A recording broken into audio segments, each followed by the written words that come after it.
Good morning to you. Good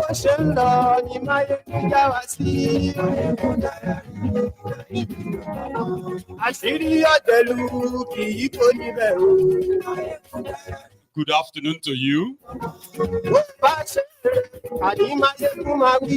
And good evening to you from wherever you are joining us. This is Mayegun Live. Thank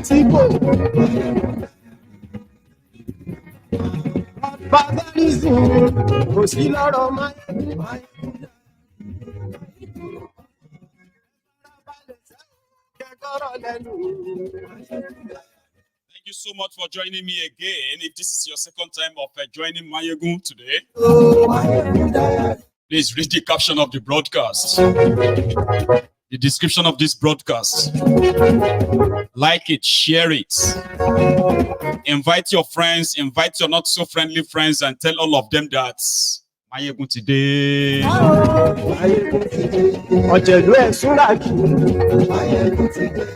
Repentant Boko Haram terrorists, the ones they told you were never recruited into the Nigerian army. The news today is that 13 of them have run away with Nigerian army's weapons. They've also run away with some motorcycles as well. Repentant Boko Haram, repentant terrorists. Unbelievable. However, they said they were recruited through the Borno state government, who has something called the justice transition, transition justice, whatever the nonsense it is called. This was the way they ease back, the terrorists who have killed over 90,000 Nigerians in the last 10 years alone in their Islamic jihad, in their Islamic terrorists or terrorism against Nigeria. These Olori Brukus decided to ease these terrorists back into the system. They said they were helping them to fight the terrorism. Now they've disappeared.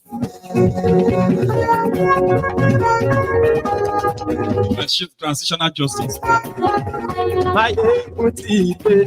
Thank you, Motide. I am back. So good morning to you once again. Good afternoon to you.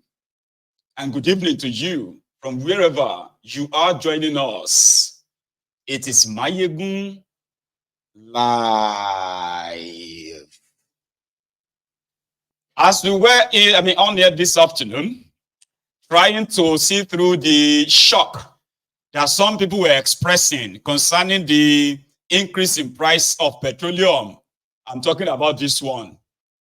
We were not yet done with that shock when they landed us another set of news.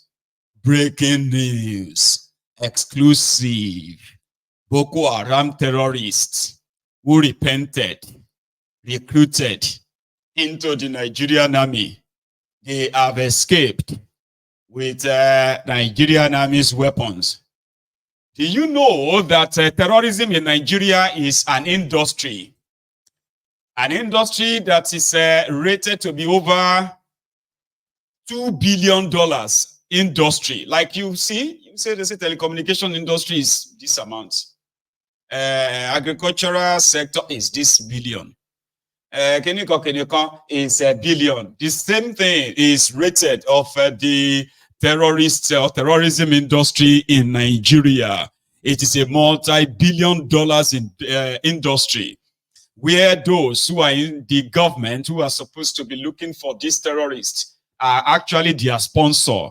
Today in Nigeria, terrorists have started collecting ransom via banks and they are making withdrawals without any arrest. A few days ago, Ribadambu, the current national security advisor to Kolu Tifnumbu, was regaling himself, making himself feel so good in front of some other clowns, especially the ones, all this bedsheet wearing, the bedsheet wrapping emir, being a sultan of the northern Nigeria. He was regaling them with the success story of their fight against terrorism, against insecurity, They are getting them. They are getting them. Now, like, today in Nigeria, terrorists are not just on TikTok, on Facebook, on Twitter. Baba, they have bank accounts. You as a person, you can't open a bank account in Nigeria without your BVN. And you be say, terrorists in Nigeria, they have BVN. Okay, what else do they have? They have NINE. What else do you need to open a bank account? Whatever it takes, Sha, they do have the same thing. And you can be tracked. Terrorists can be tracked because the tracker, they despair, they are those enablers, they are sponsor. You are fooling yourself in that contraption. Few years ago, under Bukwari, one general, army general, told the media that a Boko Haram can become the president of Nigeria if he can lay down his weapon and follow the pathway of peace.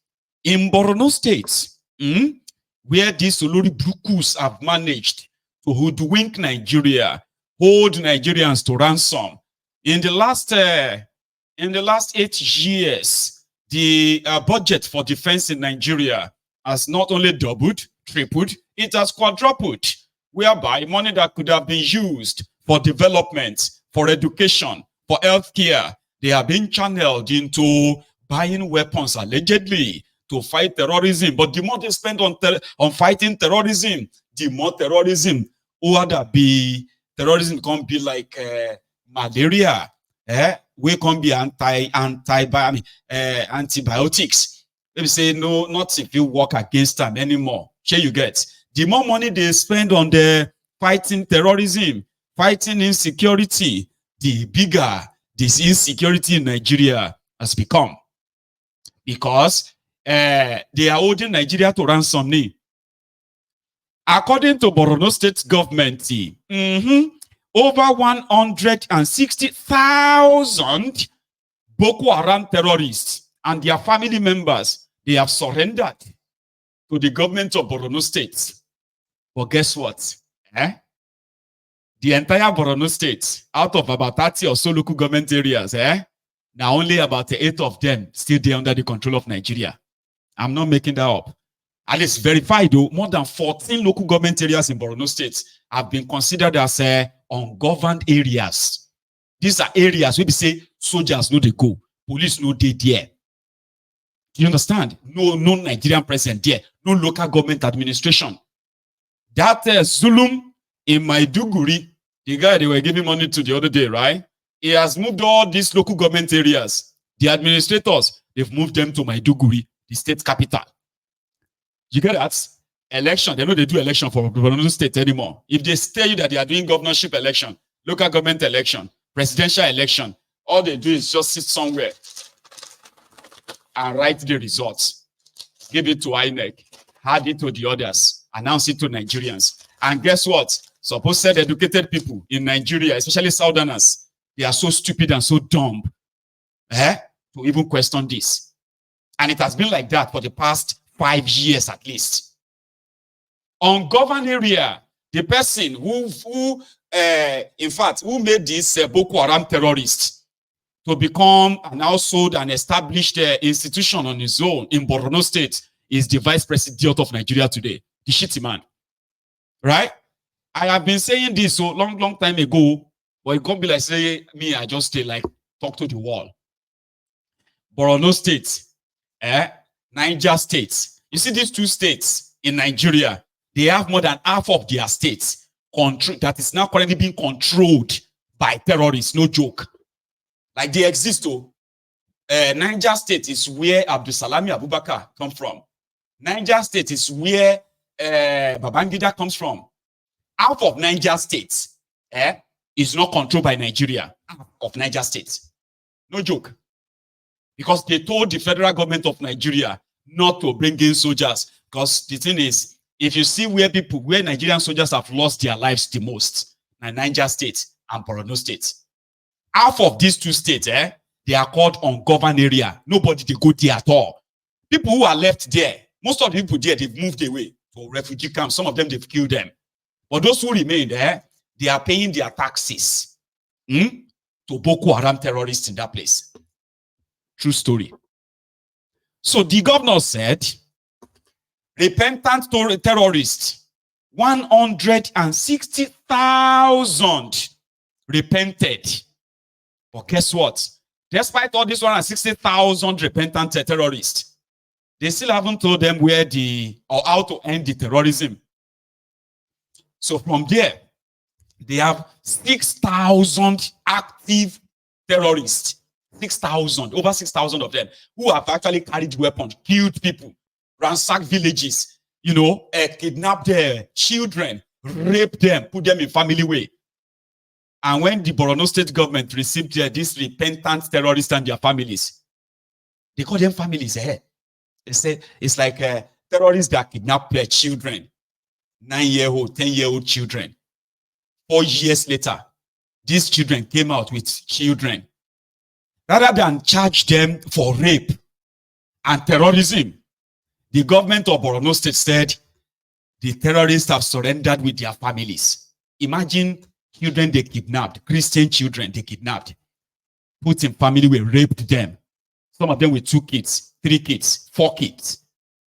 They came out of the bush. The government received them. And the government said, the terrorists and their families. These children have now become the wives of the terrorists. So within that, they now kind of removed about 6,000 of them, active fighters or terrorists. So they said they are repentant, so they put them in a school or rehabilitation place, right? Funded by Nigeria, Bukwari's government, and the Nigerian army. You know what they called it? Operation Safe Corridor. That's what the Nigerian army called it. There is no law that backs it. Nobody. This was just an arrangement between them. The Borno state government called it the transitional justice. What the heck is transitional justice? So under this program called transitional justice, 6,000 active killers, murderers, Islamic jihadists, they were given the name repentant terrorists. So they now gave them guns, motorcycles. They added them with the Nigerian army to begin to comb the forest, looking for the Boko Haram fighters. Somehow, they've managed, right, to get some of these soldiers killed. And then they've also gotten some of these terrorists killed as well. So to them, they are integrating them back into the society. 13 of them has now made the news that 13 have escaped. And I want to believe there is more than 13 that escaped. Yeah, it's more than that. But the report is that 13 of them have now escaped with the guns given to them by the Nigerian army, with the motorcycles given to them by the Nigerian army. Murderers were never punished. Terrorists were not punished. They were rehabilitated, only for it to make the news now that they've escaped. Escape to where? Back to the jungle, to their friends, Abi, and then they can possibly now wage further war against the communities in all these areas, Timbuktu, or this border town of between Niger and Mali, Nigeria, and then Chad, all this Sahel area. So they are there to further. That's one. The second one is that of Akpabiuli. Again, that too came from after the shock of the new fuel price in Nigeria. Again, that's why we're still trying to sort it like, which level with this one? When is this shege will end? Ladies and gentlemen, Baba, Akpabiole came out and said, all of you that are living in Nigeria, it is high time for you to love Nigeria than money. Be like them. Stop trying to japa. Stop trying to go abroad.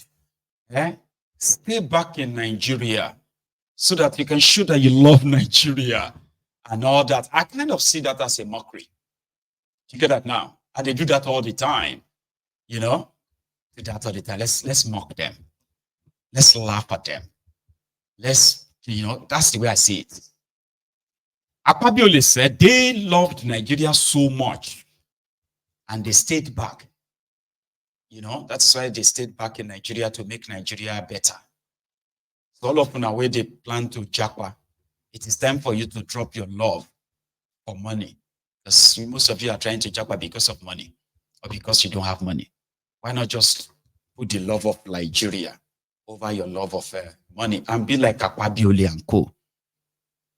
I'll leave that to those of you who want to japa and those of you who are not going to japa. That's for you. Here is something. The terrorists in Nigeria, they are not just on TikTok, okay?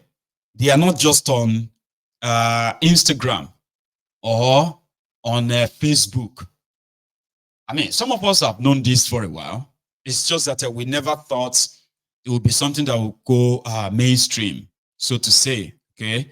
So normally, we've had eyewitnesses who have told us their personal stories that if you have had any member of your family kidnapped before, that you've had to go and pay ransom to terrorists, whether it is in the southern Nigeria or in northern part of Nigeria, you see, the location of these terrorist kidnappers, where they will ask you to come and drop the money, it is not always far. Well, usually, it is always very close to either a police checkpoint or a military checkpoint.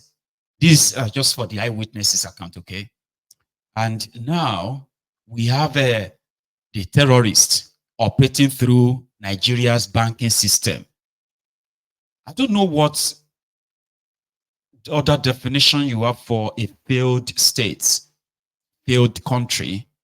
But if you are looking for one and you don't know the full definition of a failed country, I think Nigeria is a textbook definition of one. Like for real. You just need to be truthful to yourselves. Be honest for once. Even if you're trying to live in denial, right? There are some certain things that you kind of will tell yourself like, how is that even possible? It is possible because Nigeria is a crime scene. It is for the criminals. It's criminals' den. And you see, when we pray that may Nigeria not happen to you, it is not a prayer of people who hate. No. It's actually a prayer of those who love humanity. Every day Nigeria happens to people in such a way that some don't live to tell the story. So, Musa Muhammad, this account number, we have to kind of save others, right? When they kidnap this individual's family member, rather than collect the cash as usual, they order them, number one, to go and buy 3 Bajaj or so bikes. Each bike costs over 1 million naira. They had to buy 3. They had to buy 10 bags of rice. A bag of rice is over 100,000 naira. So 10 of that is like over 1 million naira. Could be 4 point something million. They also asked that this person should buy them a carton of tramadol. Tramadol is a drug that you think those who are fighting for Allah should not be using drug. But of course, you know, they are not fighting for any Allah. These are a bunch of criminals too, right? So tramadol. They also had to buy them some pack of condoms.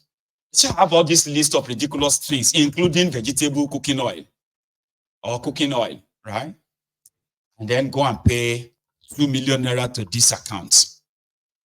I am talking about terrorists giving their bank account details to their victims to pay.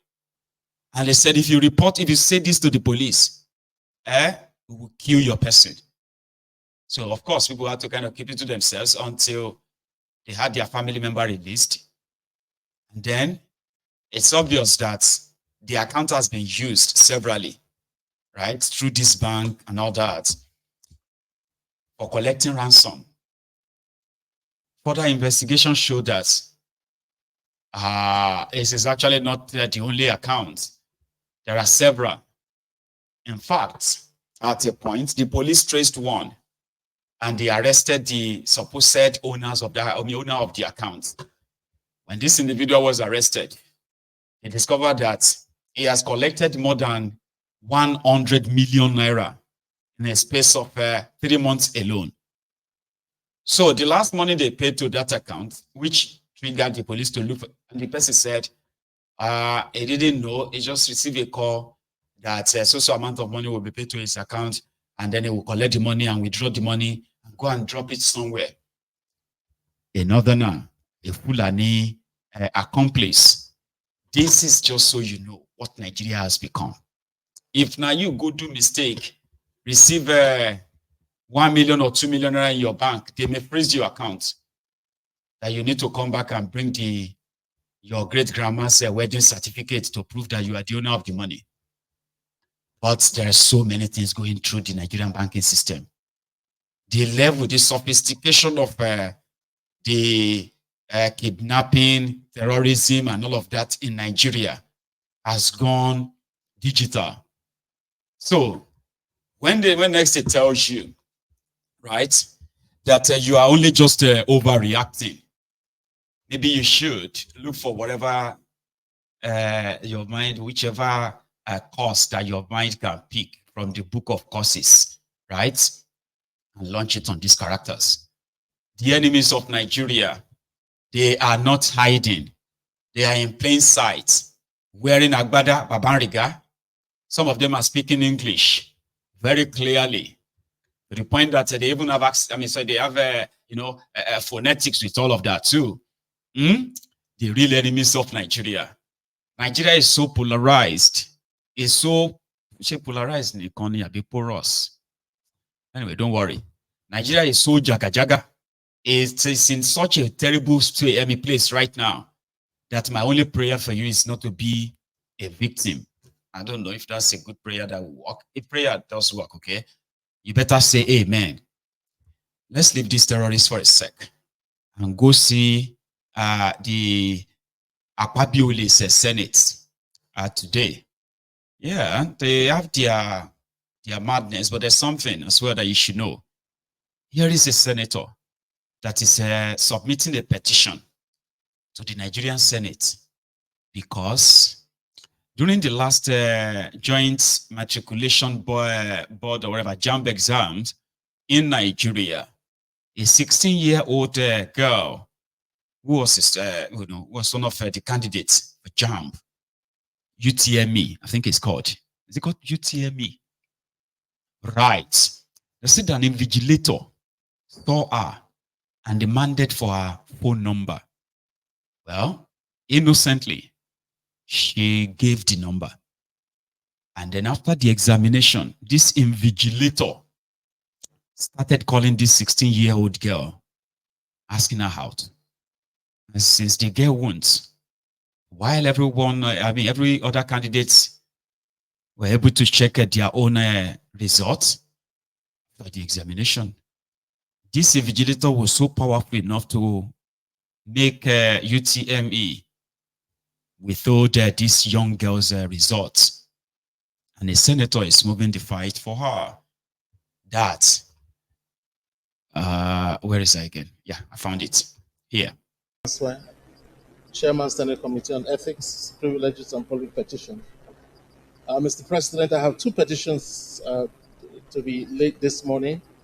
The first one is the one of Mr. Kalu Jonah, MD CEO of Performer Projects and Services Limited, against the National Inland Waterways Authority.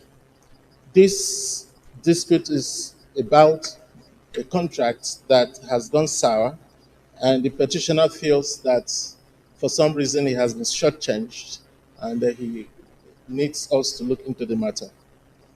Mr. President, the second one is a pathetic one, is that of a 16-year-old who wrote JAMB exam, and in course of that exam, the invigilator was trying to be friendly with the 16-year-old, and she rebuffed him. And at the end of the exercise, her result was... Just take it one more time. That she wrote JAMB exam? Yes, wrote JAMB exam. And the invigilator was... trying to be personal, to be friendly with her and ask for her... Was trying to... be friendly with her and ask for her request for her number. She refused, and at the end of that exam, her result was then withheld. When the father inquired into why the result was withheld, they said because she did examination malpractice, which they seriously denied. The father made a phone call to the invigilator, who for some reason got her phone number and started calling her. And the father warned him not to call the daughter again. And from there, everything went haywire, and her result is in jeopardy, and they have refused to release that result. And so the father wants us to look into the matter and see how the daughter, the 16-year-old future, can be put back on track, as this will seriously derail her academic pursuit. These are the two petitions, Mr. President, and with your permission, may I comment later? You may proceed to lay the petitions.